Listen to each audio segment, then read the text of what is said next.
goal in these squash cannon drills is to gain a rhythm, which is one of the many advantages of using a squash cannon. The consistent feeds of a squash cannon is probably the best way to learn a rhythm. The only focus in these drills is to time the movement to the ball and back to the tee correctly to gain a rhythm. It's also the movement back to the tee that needs to be timed to push off right when the ball leaves the machine. So make sure you watch the ball leaving the machine. Then move on to a more difficult shot like a 2-wall boast and gain a rhythm.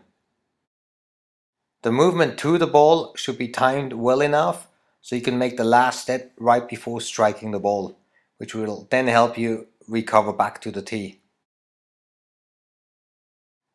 The movement back to the tee also needs to be timed very well. The directional change, moving back forward again, happens right when the ball leaves the squash cannon. There should be no complete standstill when back at the tee. As you can see with the next example, there is no stopping in the movement. It's slow, but it's continuous. Hit a straight shot off a straight feed. And initially use slow feeds with long enough intervals for students to get a feel for correct timing of the movement. Learning a rhythm will take time, as it depends very much on how well players judge the bounce of the ball.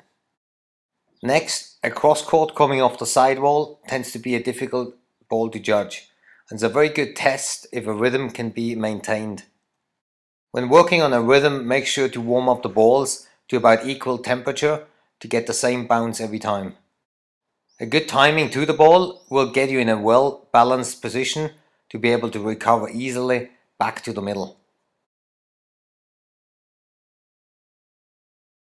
Here's an example of a recovery too quick back to the middle with a loss of momentum.